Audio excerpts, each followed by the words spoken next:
जय शनिदेव, जय श्री राम भाइयों। आज का जो हमारा विषय है गुप्त धन का निशान, तो इसके बारे में आज हम चर्चा करने वाले हैं, विश्लेषण करने वाले हैं। अगर आपने चैनल को फॉलो नहीं किया, सब्सक्राइब नहीं किया, तो सबसे पहले चैनल को फॉलो करिए, सब्सक्राइब करिए, लाइक करिए, शेयर करिए। तो देखिए, गुप्त धन का निशान, इस बात पर आज हमारा एक महत्वपूर्ण वीडियो होने वाला है। तो निशान का मतलब क्या होता है? तो देखिए भाई, जहाँ पे ज़मीन के अंदर लोग पहले ज़माने के जो गढ़ा हुआ धन रखते थे, तो उसके ऊपर वो जगह पहचानने के लिए कोई ना कोई निशान करते थे। अब वो कोई भी अलग अलग तरह के निशान, अलग अलग प्रकार के निशान होते हैं, तो उसको ही निशान कहते हो। निशान को पहचानने के बाद में समझ में आ जाता है कि इसके आसपास या फिर इसके नीचे खजाना है, गुप्तधन है, माया है, गड़ा हुआ धन है। ऐसा लोग पहचान जाते हैं। जो तांत्रिक होते हैं, जो आम होते हैं, आम लोग होते हैं, कोई जानकार होते हैं, वो निशान को जल्दी पहचान जाते हैं। लेकिन ये जो निशान होते हैं, ये कैसे होते हैं? तो देखिए, इसमें अगर पेड़ के निशान अगर बताए जाए, तो उसमें जैसे मान लीजिए अभी भाई गुप्तधन होता है, जो कोई खजाना होता है, वो जैसे 100 साल 200 साल पुराना होता है। अगर कोई बड़ा पेड़ है 100 साल का, 200 साल का, तो हम मान सकते हैं कि वहाँ पे कोई ना कोई खजाना है, माया है। या फिर कोई ऐसा पत्थर है बहुत बड़ा, वो पत्थर के नीचे भी खजाना हो सकता है। लेकिन जो पत्थर होता है भाइयों, वो पत्थर पर कोई ना कोई निशान होता है। ऐसा आम गोल गोटा ऐसा पत्थर नहीं होता। पत्थर तो होगा, ठीक है, भले ही आम पत्थर हो, लेकिन उसके ऊपर कोई ना कोई निशान होगा, कि वो निशान से वो पहचाना जाता है कि वो धन वो पत्थर के आसपास है या फिर पत्थर के नीचे है। तो मतलब जो धन जमीन के अंदर पहले जमाने के जो लोग थे वो रखते थे, तो वो धन की जगह पहचानने के लिए निशान बनाते थे। अभी अपने अपने माइंड के अनुसार लोग अपने अपने अलग अलग निशान बनाते थे। लेकिन भाई, वो बात ऐसी कि इतनी बातें आसान नहीं होती। जो खजाना होता है, जो गुप्तधन होते हैं, इतनी आसान बातें नहीं होती।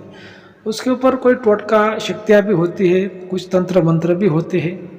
लेकिन आज के जो ज़माना है, आज का साइंस का ज़माना ज़्यादा है, तो लोग ज़्यादा विश्वास नहीं करते, ज़्यादा नहीं समझते, या फिर उसके बारे में लोगों को ज़्यादा जानकारी नहीं है।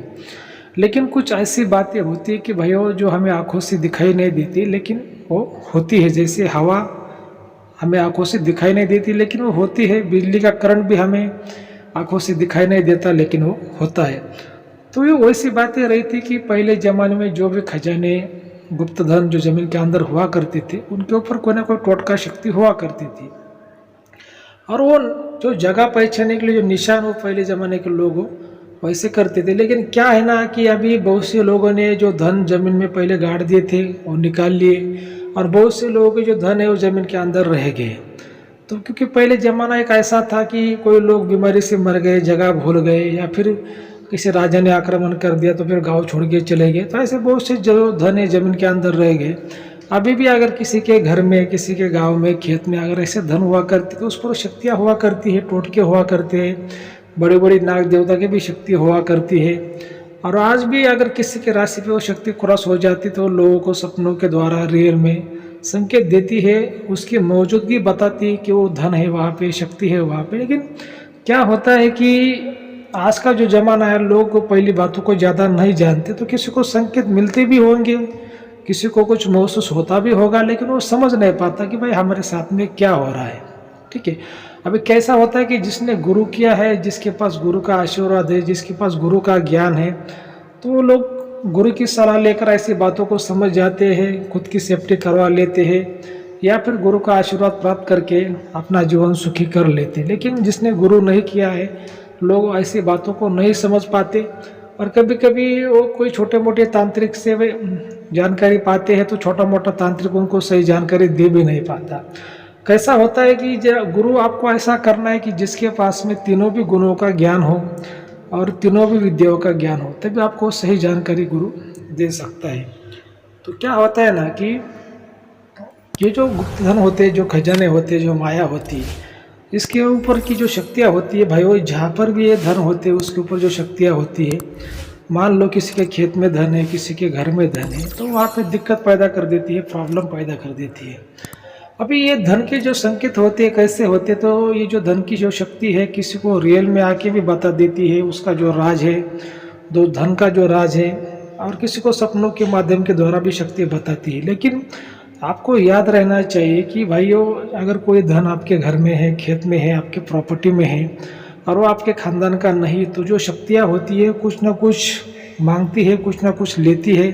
वो बोलते हैं ना भाई, कुछ पाने के लिए कुछ खोना पड़ता है। तो बिना मतलब का शक्ति कभी भी आपको धन नहीं देती। अगर आपके खानदान का है तो वो बात अलग है, लेकिन अगर आपके खानदान का वो धन नहीं है तो शक्ति कुछ ना कुछ तो आपसे लेगी ही लेगी। और ये शक्तियाँ इतनी विनाशकारी होती है भाइयों कि इसको हल्के में कभी लेना नहीं चाहिए। बड़े से बड़े घर को बर्बाद कर देती है। लोगों के जो मन होते हैं, दिमाग होते हैं, उसमें झगड़ा लगा देती है, मन को डाइवर्ट कर देती है, दिमाग को डाइवर्ट कर देती है। ऐसा मतलब देखिए, अगर इसको जानने के लिए साइंस की ज़रूरत नहीं, इसको सेंस की ज़रूरत है। ये बातें आध्यात्म में तंत्र शास्त्र से माध्यम के द्वारा बातें जानी जाती है। साइंस की दृष्टि से अगर आप देखोगे तो आपको समझ में नहीं आएगा। अभी आप देखते हो कि भाई कोई हंसता खेलता परिवार है और अचानक से वो घर के 2-4 लोग सुसाइड कर लेते हैं, झगड़े में किसी की मौत हो जाती है, दुर्घटना में पूरा परिवार खत्म हो जाता है। मतलब ऐसे कोई भी जो है विनाशकारी शक्ति पैदा हो जाती है। तो ऐसे बहुत सी बातों में जो देखा गया है कि जहाँ पे धन होते हैं किसी के घर में, खेत में, वहाँ की सुख शांति पूरी चली जाती है। तो ऐसे मामलों में जो जानकार लोग होते हैं, जो होशियार लोग होते हैं, जिनके पास में गुरु है, तो उसका बंधन वो लोग करवा लेते हैं। लेकिन क्या होते है कि ये बातें किसी को बताने वाले नहीं होती। तो ऐसा अगर आप किसी को पूछोगे तो कोई लोग आपको इसके बारे में जानकारी देगी भी नहीं और बताएगी भी नहीं, क्योंकि ये जो बातें होती है गुप्त बातें होती है। इसका नाम ही है गुप्त विद्या, गुप्त शक्ति, गुप्त धन। ये बातें गुप्त होती है। आपका सगा भाई भी हो तो आपको नहीं बताएगा। इसी वजह से जो आपका गुरु है, गुरु ही आपको बताएगा। और इसको गुरु करने की बहुत ज़रूरत होती है ऐसे मामलों में। और गुरु, जैसे मैंने आपको कहा है कि गुरु कैसा होना चाहिए, जिसके पास में त्रिगुण का ज्ञान हो, तो ही वो गुरु आपकी अच्छी तरह से मदद कर पाता है। नहीं तो एक ही गुण का अगर ज्ञान है गुरु के पास में, तो पूरी तरह से आपकी मदद नहीं कर पाता। तो भाई वो जो गुप्त धन होते हैं, खजाने होते हैं, इसके लिए नसीब में ये होना भी बहुत ज़रूरी है। इसके लिए कुंडली देखनी पड़ती है, हस्तरेखा देखनी पड़ती है, बहुत सी बातों को देखना बहुत ज़रूरी होता है। क्योंकि जैसे मान लो कि आप जीवन भर कितना भी कष्ट करोगे, कर्म करोगे, तो आप एक 50 ग्राम 100 ग्राम भी आप सोना नहीं खरीद सकते ईमानदारी से, अगर आप जीवन भर काम करते हो तो।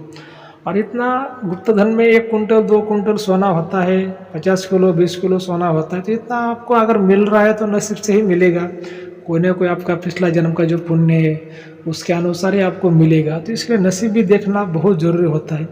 नसीब कितना पावरफुल है, कितना 100% अच्छा है, 50% अच्छा है, वो भी गुप्त धन का जो योग होता है कुंडली से द्वारा देखा जाता है।